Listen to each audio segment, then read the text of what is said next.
bingelela ihamente kaNkulunkulu engcwele bantwana bakaNkulunkulu. Ngicela emakheheni akithi obaba omkhulu obusungu yomkhenye embula omakutho.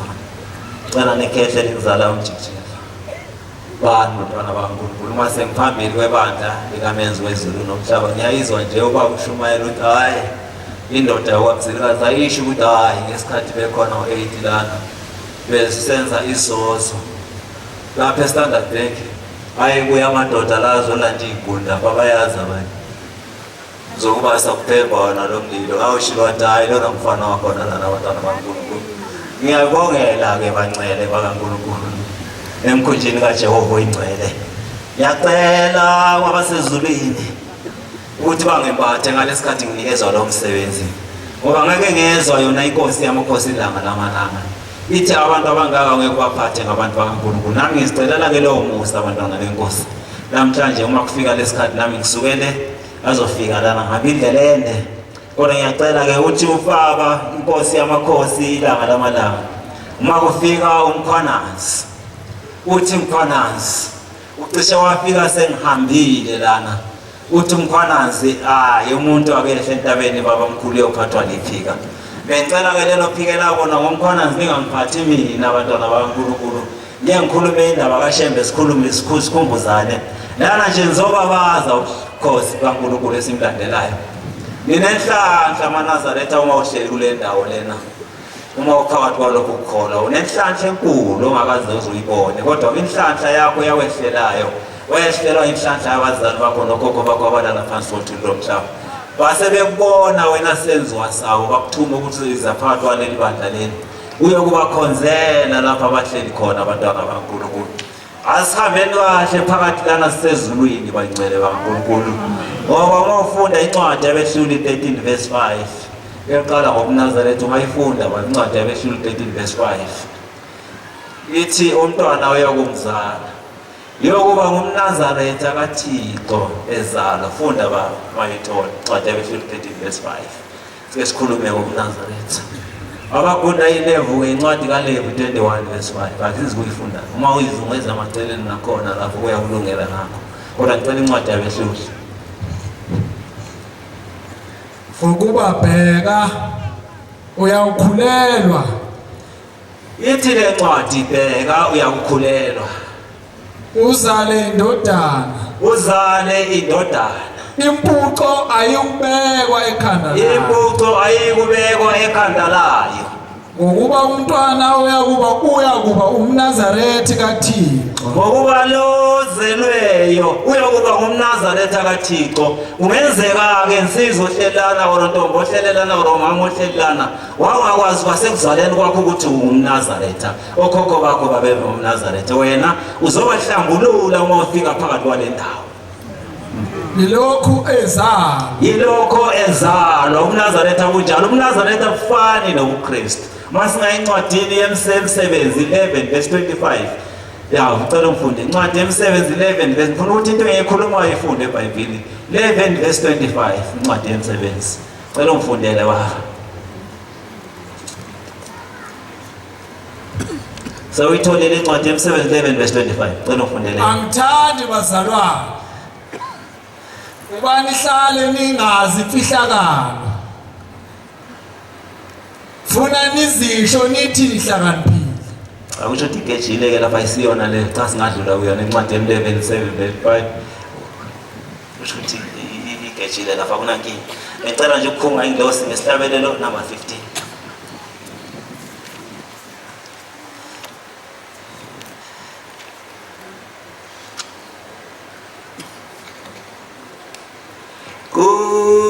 Kusitu simati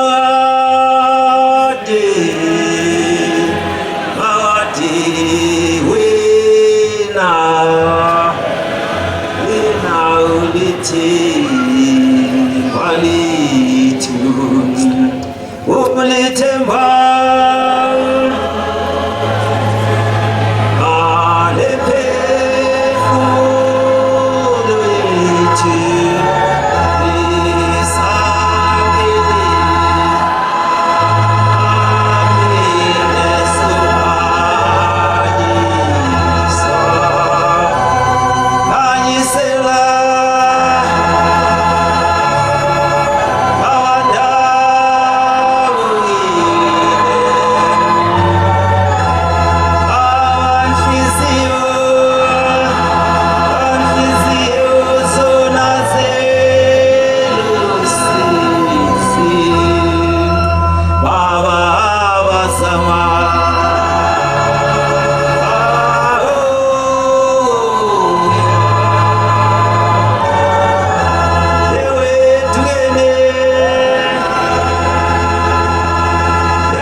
ngoba imisebenzi bamningi. Ngicabanga ukuthi encwadi uma ngayibheka eMsebenzi 11 verse 26 ngekuyiqala 27 uma ngabe isahamba ngale ndlela ebengiyifisa ngayo. Kodwa-ke bantwana bakaNkulunkulu uma kukhulunywa ukuthi ngisuka ezweni lakwamzilikazi, ngikhumbule ukuthi kwathi ngo-1984 esikhathi lo mhlangano ohambele ezweni laseMozambique kwakuyinkosi inyanga yezulu ngaleso sikhathi. Uma ifika laphaya inkosi inyanga yezulu umashela i-socialism ayihambisani nokukholwa. Socialism i-capitalism ihambisana nokukholwa ngoba bona babekholelwa ukuthi khona ukucindezelwa emhlabeni. Ithi inkosi yamakhosi uSamora Mashela uma yelaphaya tshela inkosi inyanga itshela abantu bayo ukuthi tshela lo muntu asuka ahambe lana asimfuni kuleli lizwe leli. Ithi inyanga yezulu ikhali inyembezo kaNkulunkulu wasezulwini uthi ucabanga lo muntu ukuthi ngize kuye akakwazi ukuthi ngize ebantwini bakababa na. Isho njalo ukukhuluma ukuthi akakwazi ukuthi ngize ebantwini bakababa na. Ithi inkosi inyanga yezulu ngaleso sikhathi ithola umfo kaMagubane uthi Magubane sengiyakuthuma kuleli lizwe lakwamzilikazi. Isho njalo utshela uMagubane uthi kodwa uzohamba uma ufika uze e-stadium noma usungeze iParliament wobe sekuzwakala leyo lamla ipi phakathi kwaNkomo noMgabe. Uzongitsheleke ukuthi kanti uShembe masithi uShembe ayisonkulunkulu wayezwe ngani. Kusho nje hamba uyolamla ipi phakathi kwaleli lizwe. Kodwa uMagubane uma eyale wayelandela inkosi ilanga lamalanga. Inkosi ilanga lamalanga angizizayo kuyela kuleyo ndaba. Inkosi ilanga lamalanga abantwana bakaNkulunkulu wayengasokuqala uMagubane ubuya lapha. Ithi inkosi ilanga lamalanga uma yayisekuphakemeni ithi ngiyabona nihleli lapha nilibele nasaze lokuzosebenza phakathi kwale uthi seniyanishiya ngiyahamba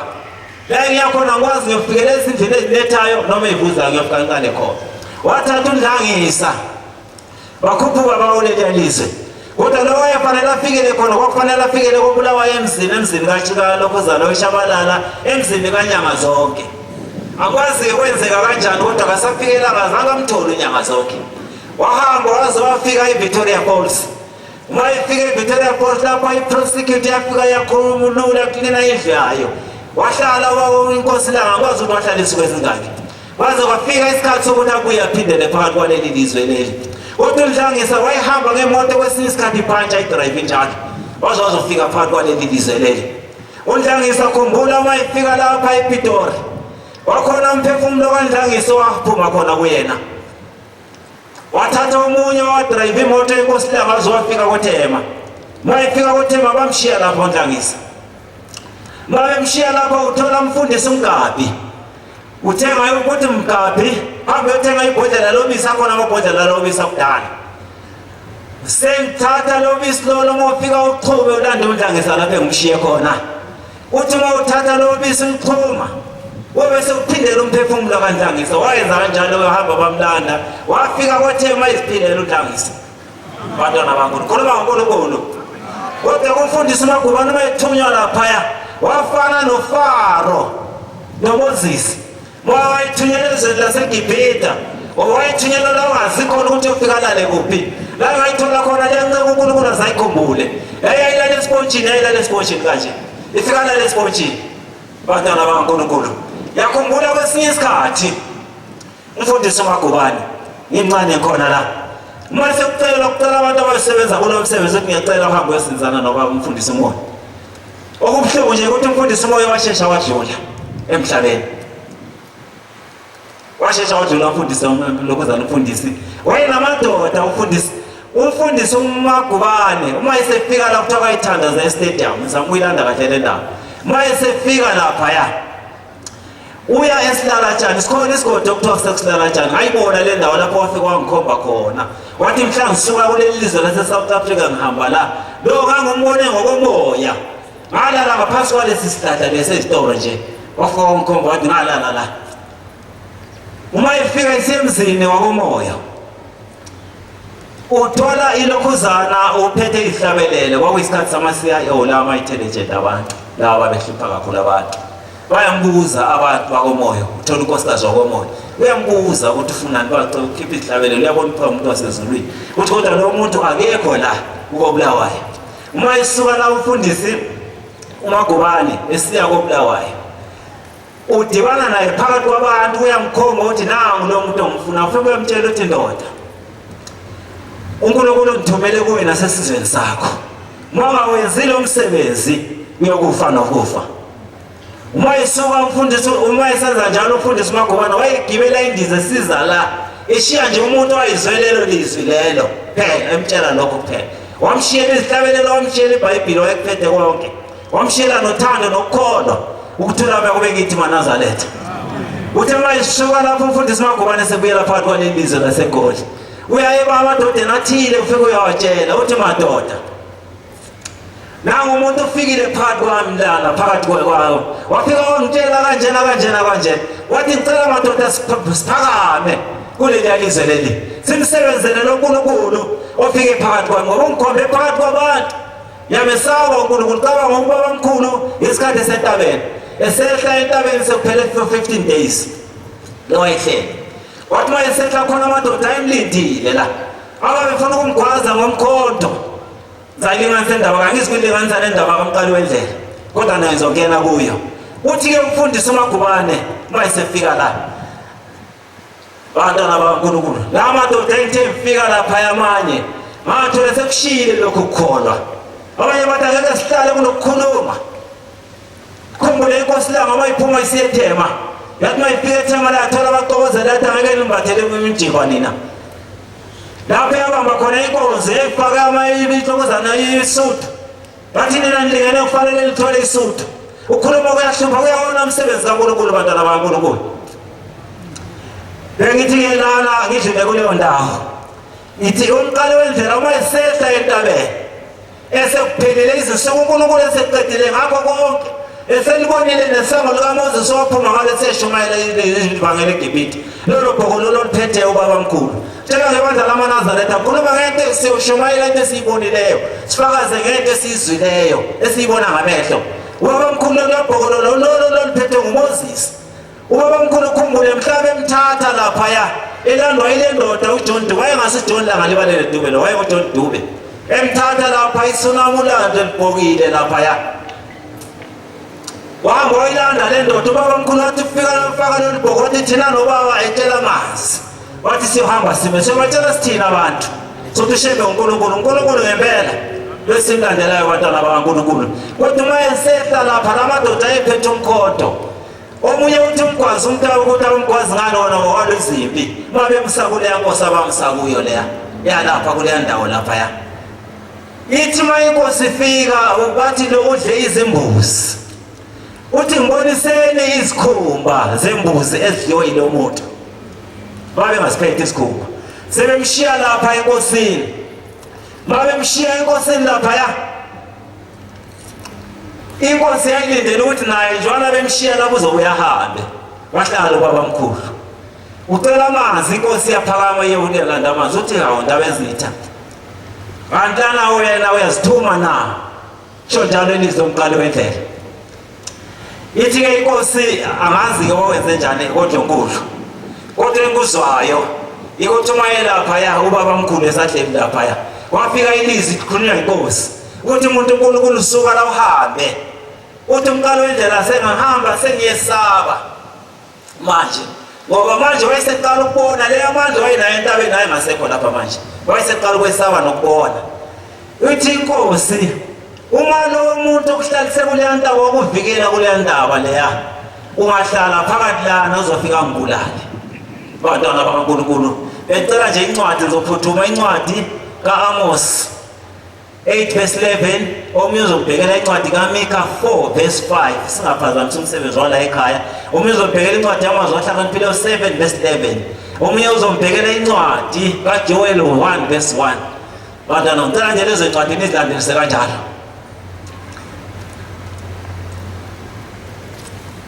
Ngicela lezo ncwadi nizilandelise kanjalo bantwana bakaNkulunkulu. Sengiyaphuthuma-ke manje isihlabelelo 180 ucela undilekelele wepiano nezalukwazi lezakithi zingilekelela. Uzani zizwe nonke ngeselibasiwe lelibasiwe lelusi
cela ngifundele ba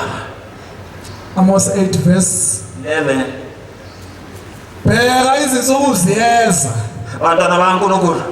khona lento esilandelayo lapha onyazini lwezulu ithi bheka izinsuku ziyeza isho inkosi uJehova isho inkosi uJehova namhlanje abantu abasakudinga ukuprofita namhlanje abantu sabadinga ukuthi bangathola umuntu ehleli laphaya angafika nje ukuprofita amqede qedile khona yena akasana ndaba nakho phela kunaba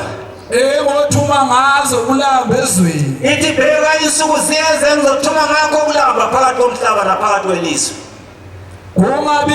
kungabi ukulambela isinkwa ungabi ulambela lesiko esiyosida njengamanje nje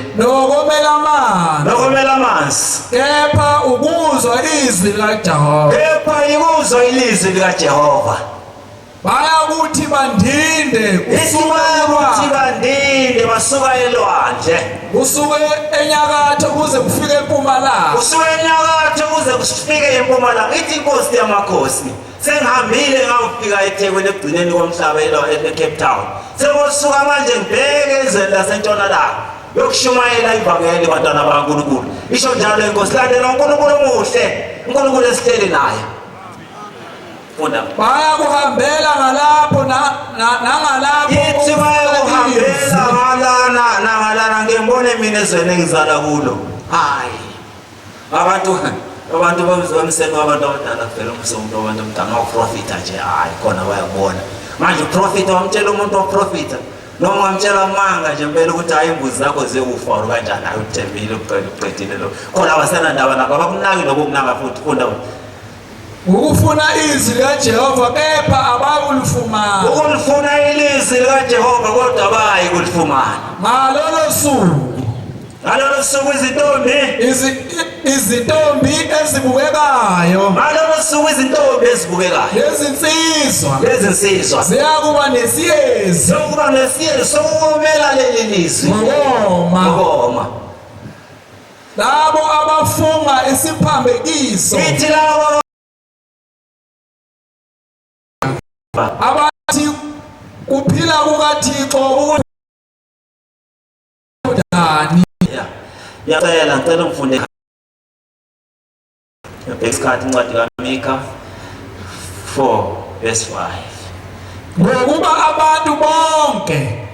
ithi le ncwadi izwe kahle abantu bonke bayakuhamba yilo muntu ngegama lesithixo sakhe lona naye kuhamba ngegama lesithixo sakhe kepha thina sohamba ngegama likaJehova uThixo wethu yazezulu luyenza abantwana bakaNkulunkulu sobe siyibika lapha kuBaba Nkosi yamakhosi uNkulunkulu wasekuhleni baba nazithe funda baba funda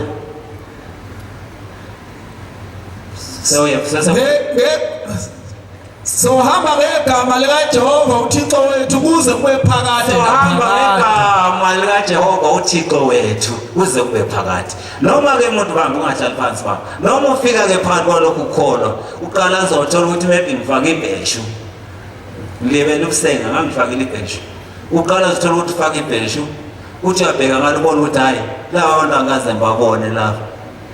bantwana bakaNkulunkulu uletha ngokhokho naboyihlo phakathi kwalokho ukukholwa into engayibona mhlawumbe fika phakathi kwaleli bandla wathola amabheshu ayifakele ibheshu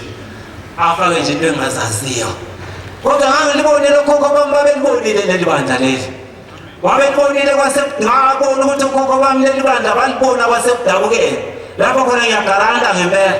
maye nemali ngayifaka imiliyoni ngempela ukuthi imndeni yakithi le engihleli namhlanje phakathi kwayo ngempela yayibonile lokukholwa mina ngeza njengomntwana ngoba kubike ukuthi mangumfana ukuthi ufika lokukholwa sekuphatha kabi nokuthi ungabolibala umuntu kaNkulunkulu usesemningi umqanso nomsebenzi okulindeleyo ukuhlenga laba abalele phansi kokuthula umhlaba bakuletha la naso nje into ekusaleleyo khona kucaba ngakwenza konke kwalana kujike konke ukufuna konke kodwa khumbula ukuthi umqanso osawubhekile emndenini yakini nokhokho uthi mhlawumbe uNkulunkulu ekukhumbule ekuthatha ukwazi ukuthi lana nje uzohlambulula bona funda ngalolo suku usho uJehova ngombutha ophukayo ngihlanganise yena oxoshiweyo ithi ngihlanganise yena oxoshiwe lonyazi lwezulu uyasiqoqa uNkulunkulu wasebuhleni bamaNazaretha usiletha phakathi kwalokhu kukholwa abantwana bakaNkulunkulu ukuze samukele ungcwele wasezulwini futhi ngombeka yena oqhukayo abe inzalo naye olahlelwe kude abe isizwe esinamandla. Nawe uma ulahlelwe kude okade ushupheka uma ungaya khona manje encwadini ngicela incwadi yesambulo 7 verse 13 kwafika isikhathi bantwana bakaNkulunkulu lapha kimi ngokungasavumi lutho akukho nje kwakuvuma noma ngangithola intombi hayi yayijikele nje emoyeni noma ngithi ngenza kahle ijikele ake ngathola isilokozana lapha ngathi ngitholela ababedista abana fombamba esisikwati b esisi ngabona ukuthi hayi bazabuza kumama wathi mama usase kumndeni wala ekhaya na wangijikela konke kwenze njani bangithi ngithola into bantwana bangu into bazokujikela funda baba Ncwadi yesambulo 7 verse 11 funda 7 verse 13 laphendula elinye ilunga ithi laphendula elinye ilunga lathi kimi laba bembethe umhlophe laba bahlelana babona abembethe umhlophe bavela kuliphi ilizwe bavelaphi na ngathi kubona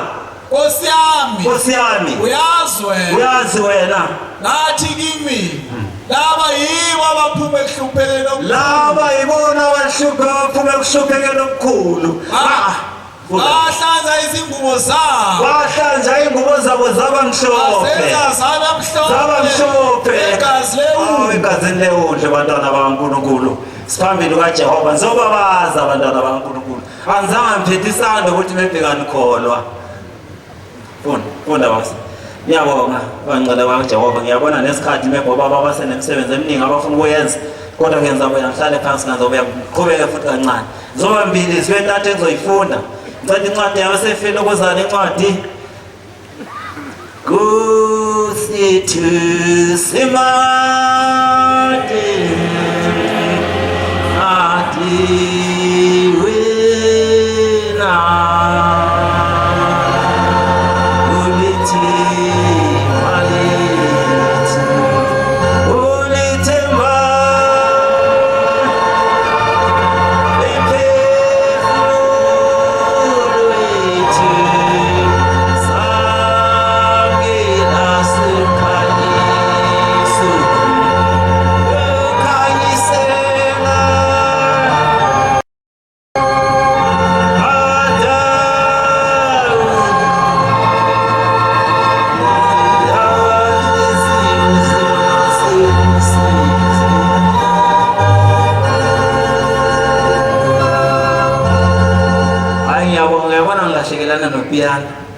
ithi Nkosi iyazi bezulu into yalani iyaphambanisa la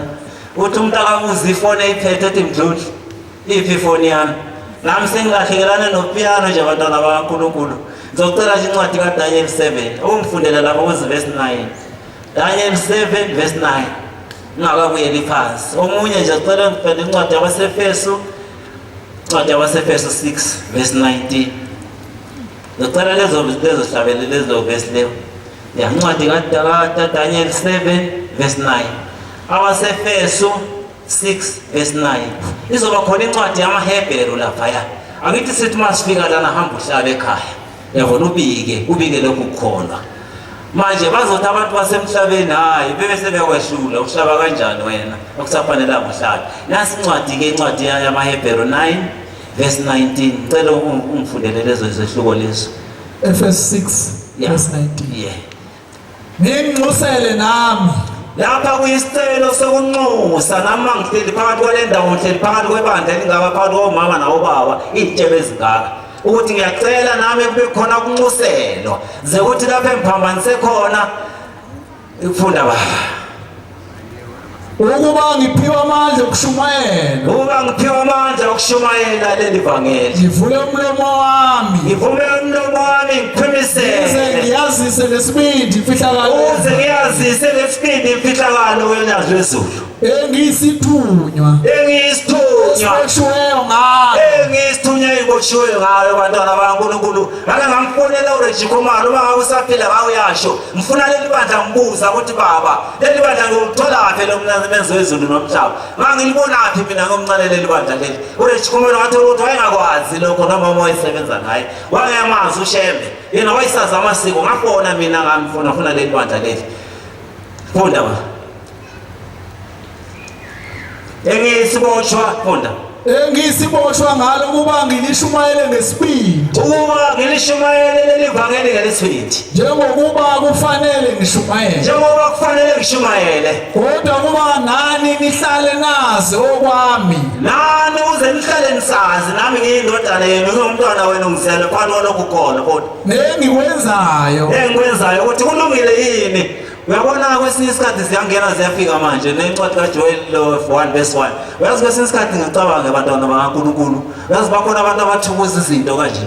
umuntu ayifihla izinto khona intombi yake yafihla ngangisebenza nayo lapha kule Standard Bank ngikhumbula leyo nto le uma semsebenzini siyasebenza hayi udadewethu ngempela ufuna udadewethu yagula kule dadewenu kulawo indawo udadewethu yagula serious kwakuyi-Wednesday sasizo-offer ngolwesithathu ngolwesine masizo-offer ngolwesine uthi kodwa ngicela ukubuza nodadewethu laphaya endlini lapha eMoray House lokuzana eroom 54 ngicela ukuza nosisi laphaya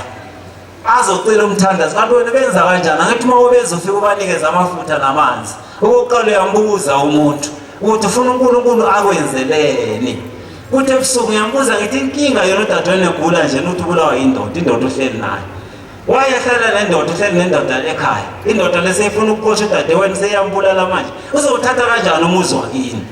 bese ngithi mina cha mlobolise phela yilo lelizokhipha umkhonyana phakathi kwale ekhaya thatha umakoti ahambe ebusuku ngiyashayisa uyaphuthuma manje ulokhuzana lona usisi lona bese kufika indoda ithi wabona umuntu efaka ukhakhi laba impahla ezishoti lezi ebusuku ufika indoda ngithi wena baba uthi ngilobole wena I'm not a fortune teller mina ngifana kodwa uthi ngilobola khuluma lo muntu kuse akuye nosisi ngibele lift afika mbeke uthi ulokhuzana umthwele ngengubo mayisemletha lapha bese ngibuza mina kuye safika sithandaza sonke phela la nalo buye nagula nalo siyathandaza bese ngibuza ke kuye uma sekuphelile ufuna uShembe akwenzeleni athi ngiyagula ngithi ngiyabona ukuthi uyagula bekungafanelanga vele uze khona ukubuza kimi lana mina ngithi kodwa bese ngiyambuza khona umuntu ofike la wafunga ngempela isiphambeko saseSamaria ngempela wathi mina uma ngithi wena uphile uthola umthandazo mina ngafa nokufa ayisimelana ngithi akungcono udlule phambili mama uyocela kwabanye oruye ekuthuthukeni wamaNazaretha uyocela khona abe sethi sisikhuluma iqiniso sisi umuntu sisibabulala indoda lo ogulayo uthi hayi sisi wabulala indoda hawu wabulala indoda abakubo bayakwazi ayakwazi umuntu kwazi wena kuphela nalo lokuzana lo athi yebo kwazi wena ngithi hayi wena hamba ke kuba kubo kwale ndoda lena ibulala awubulawa ile ndoda ohleli nayo nina niyobika nina endodeni le I mean emndenini lo ukuthi indoda lana yenza kanjani or niye police station yeNkophisi ukuphela kwakho kuzoba khona ukhipha 140 ngayisa lapha ekuthuthukeni mamthela ngeke uncede ukuthuthuma imali le ukuthi ngiyaphuthuma sethi ke na mina sengithi kuyena all right usisi wakho sehambile ngemva kwe3 weeks emhlabeni woza ke wena uzotshela lawa abafihla izinto abafuna ukuya kumvangeli bebese bethi hayi vele ibandla lamaNazaretha alisebenzi sithukuziwe ubona nje ezinye singaphansi kwamabhanje ezinye singaphansi kwamajika ezinye singaphansi sithukuziwe nje qiniso kalikho lapho lela lifuna ukulethwa uyilokhu mina kodwa ngiyambonga uNkulunkulu kaShembe uNkulunkulu wasebuhleni kwamaNazaretha wakhipha indoda eyisemgodini ifile wangiveza kulo muntu wayefuna ukuzocela into engekho efuna ukukhuluma amanga edlala ngencintokozana bantwana bakaNkulunkulu asikholwe ngeqiniso ngempela lezi zinto lezi uyokuyibona abantwana bakaNkulunkulu bahleli noJehova yangethusa lento wala athi izake ethempelini noma yiliphi la ikhona phela ukukhulumela iqiniso wathi mina sengishadile noyesindoda ngikhuluma lokho engixoshe emendweni washo njalo kuze kwena namhlanje kodwa yanginikeza isifundo ngabona ukuthi kanti vele ziyathukuza umuntu ebesethi khona uShembe izinto zalana kazimlungele akwenzeke lutho bese ngibona ukuthi ayinkinga yiwo conflict uthi ayikhonza la ekuyafika lapha kimi eyila etempelini bazocela umthintokuzana yafika yazocela umsebenzi ahlala lapha efletini yake yanhlalisa utshela ntonika 2 weeks hamba ufuna umsebenzi wabuya utholile umsebenzi wathi wayethola umsebenzi wathi eqala esekhuluma ezinye izinto ngathi hayi vele iproblem kuwe wena inhlanhla umsebenzi nayo iproblem kuwe uma unenkinga iya kumshumayeli uye kumvangeli asixotshelwa ngabantwana bakaNkulunkulu ukuthi zizikhulu zaseJerikho sibekelwe phakathi kwaleli bandla ukusiza amakhola uma nenkinga khuluma nomgcotshwa akeke ufike kimi lapha endlini bese ngithi lala uyahamba kusasa cha uzofika ubika usizo lakho uhambe ulibika kuShembe cela incwadi kaJoel 1:1 kanti isikhathi bani isikhathi sehamba izwi likaThixo alibe kuJoel indodana kaPhethuweli izwani lokhu nina abadala ithi izwani lokhu nina abadala abantu bakaNkulunkulu izwani lezi zinto lezi nina elibadala nilalele nina nonke nihlezi ezweni nilalele lonke nina enihlezi ezweni silonyazi uNkulunkulu esibika insizi nokudabuka kwethu asihawukele futhi asizwe